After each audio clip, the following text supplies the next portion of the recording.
Hoy vamos a estudiar los estadísticos de tendencia central, cómo se pueden sacar en SPSS.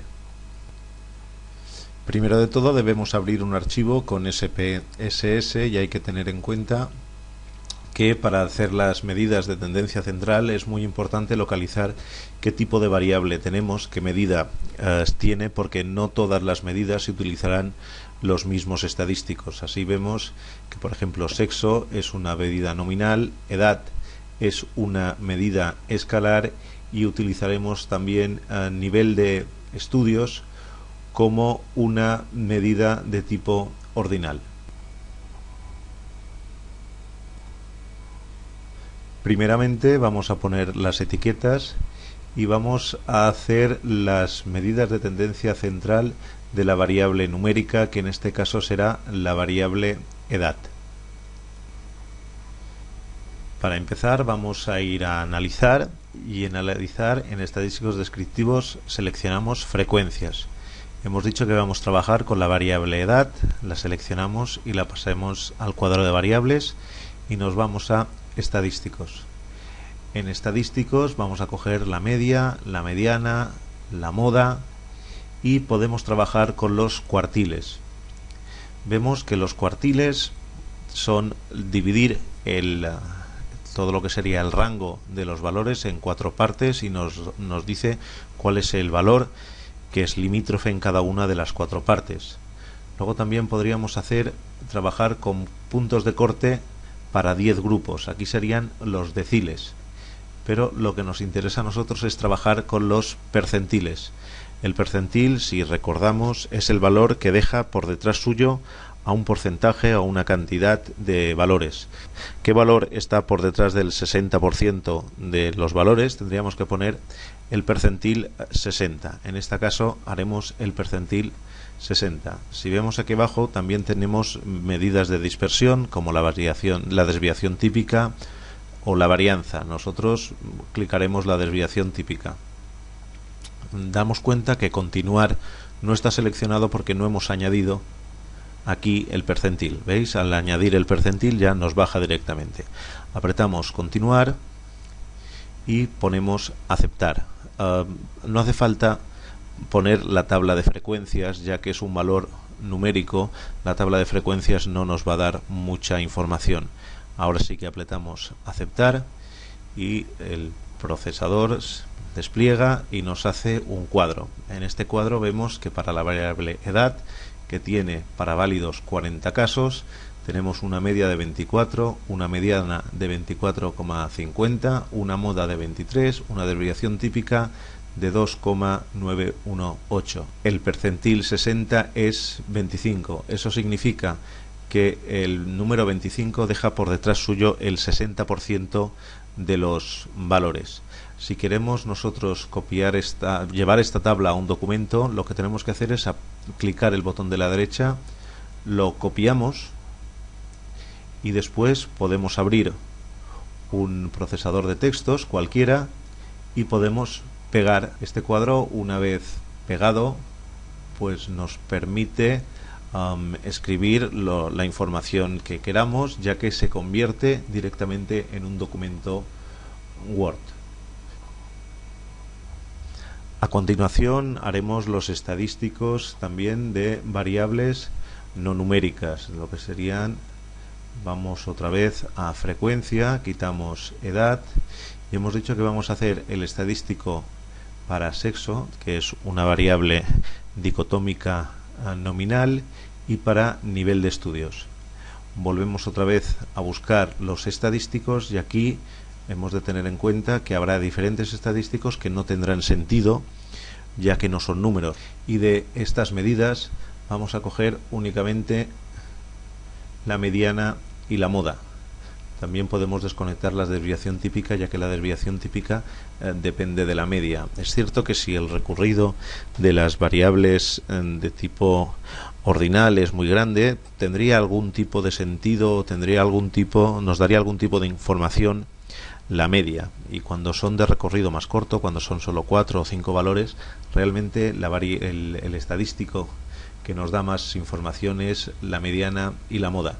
En este caso ponemos continuar y aquí sí que nos interesa saber la tabla de frecuencias para ver cuáles son los valores que hay. Damos a aceptar y se nos vuelve a sacar una tabla de resultados. Como vemos, la tabla de resultados para la variable sexo, que tiene una mediana de 1 o un valor superior y un valor 1, perdón, y una moda también de 1, mientras que la mediana nos dice que en nivel de estudios la mediana es 5, pero la moda es 3.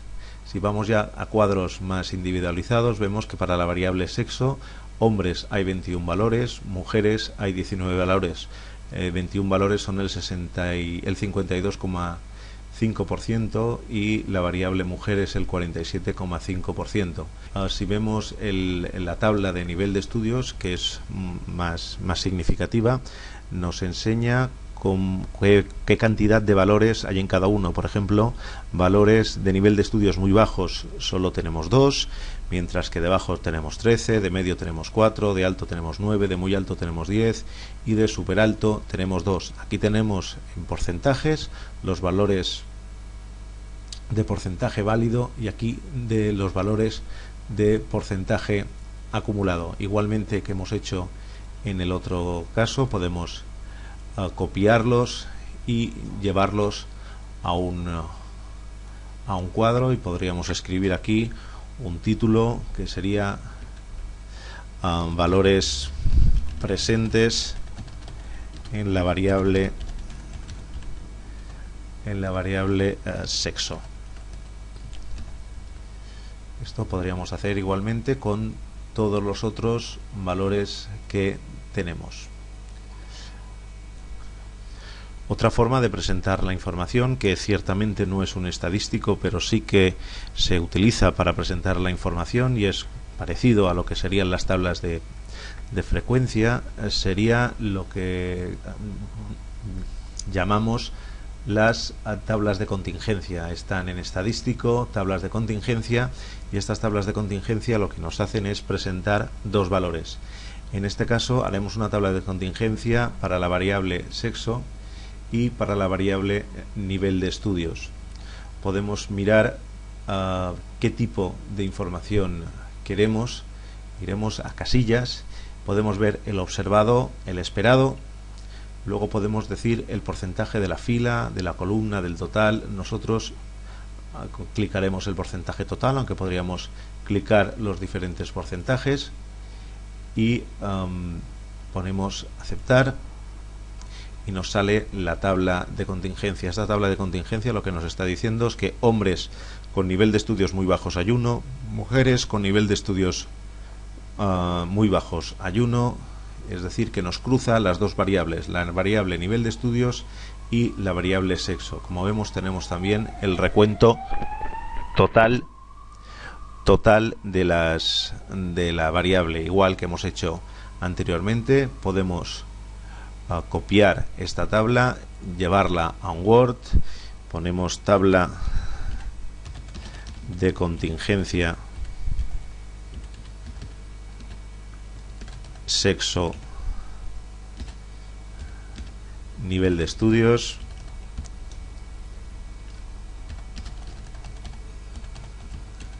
y podemos pegar esta tabla. Una cosa muy importante a tener presente es que no todos los estadísticos sirven para cualquier tipo de variable. Ya lo hemos medio indicado anteriormente, pero nos damos cuenta que la media y las desviaciones típicas valen sobre todo o valen casi exclusivamente para las variables de tipo numérico, mientras que en una variable de tipo sexo, de tipo nominal, o en una variable de tipo ordinal, muchas veces el estadístico media no tiene sentido, aunque SPSS nos permitiría hacerlo. Si vamos a hacer el estadístico de la variable sexo, nos damos cuenta que si nosotros decimos estadístico y le pedimos la media y la desviación típica, el SPSS nos lo va a hacer sin ningún problema. Como vemos, nos dice que para los valores que tenemos, la media es de 1,48 en sexo, y en nivel de estudios es 4,45, siendo la desviación típica 0,506 y en este caso 1,431. Pero lo que tenemos que tener en cuenta es que la variable sexo, una variable de tipo nominal, nos define casos aislados. No podemos sumarlos, no podemos mucho menos dividirlos. No tiene mucho sentido que la media del sexo sea 1,48. No es una medida, la medida sexo, que podríamos decir numérica. Tendría hombre o mujer. 1,48 no sabemos si es hombre o si es mujer.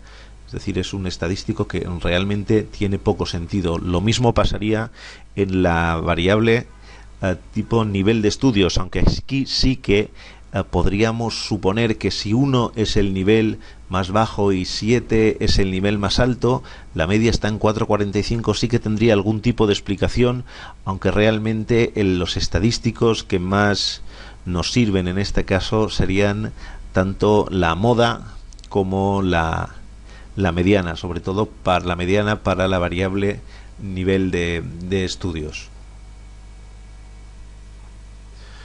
Un segundo punto que vamos a tratar es las correlaciones en SPSS.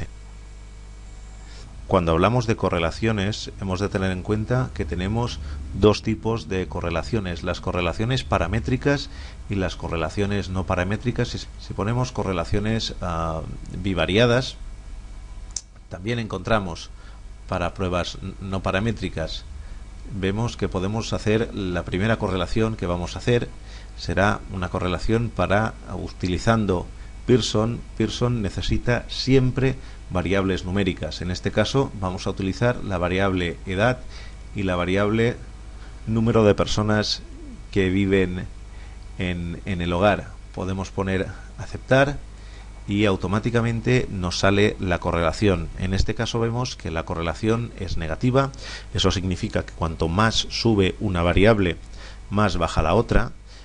Pero también tenemos que tener en cuenta que la significatividad de esta variable prácticamente es nula. No existe significatividad, ya que el valor de la significatividad es muy superior a 0,05. En este caso es 0,71. Por el contrario, si nosotros analizamos la variable conocimiento del mercado laboral y la variable capacidad de adaptación y le pedimos que nos haga la correlación de Pearson, nos damos cuenta que la correlación sí que es significativa. Ven que aquí la correlación, el nivel de significatividad nos dice que es 0,000, es decir, que es incluso es inferior a 0,05. SPSS, cuando la correlación es inferior a 0,01, nos lo marca con 2 asteriscos, mientras que cuando es inferior a 0,05 nos lo marcará con un asterisco. De una forma similar que hemos hecho en los otros cuadros, clicando el botón de la derecha del ratón podemos copiar y llevarlo a un documento Word, y también lo podríamos pegar, pudiendo luego discutir o hablar sobre el resultado de esta correlación. Aquí vemos que esta correlación, además de ser significativa, es directa, es decir, que cuanto más sube el conocimiento del mercado laboral, más sube también la capacidad de adaptación laboral de los sujetos.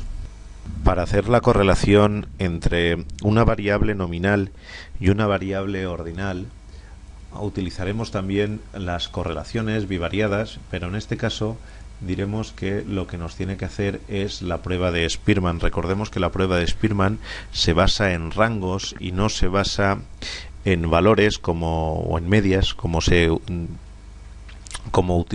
usa en la prueba de Pearson. Recordemos que la prueba de Spearman nos puede servir tanto para buscar correlaciones entre nominales y ordinales, así como también entre numéricas y ordinales. En este caso haremos la correlación entre nivel socioeconómico por una parte como la variable ordinal, y luego como la variable nominal cogeremos ciclo educativo. Vemos, hemos marcado Spearman y damos a aceptar. Nos damos cuenta que nos da una correlación significativa. Volvemos a recordar lo de los asteriscos. Vemos que la correlación es significativa a nivel de 0,05 y que nos está marcado. Vemos que la correlación es directa, lo que significa que cuando la variable ciclo educativo sube, la variable nivel socioeconómico también sube. De una forma similar, como hemos hecho anteriormente, podemos copiar y pegar perfectamente en un documento Word. Espero que este corto tutorial os haya servido para entender y visualizar dónde hay que buscar los diferentes puntos y los diferentes estadísticos para realizar diferentes pruebas. Esto no quita que todas las pruebas que estamos haciendo, que aquí las estáis viendo de una manera mecánica, se basa en el estudio de sus fundamentos teóricos que podéis encontrar en el libro y que os animo a que sigáis vosotros leyendo. Recordad que el libro de análisis de datos para SPSS es el material que utilizamos nosotros para seguir la asignatura, y en él encontraréis también ejercicios resueltos. Muchas gracias.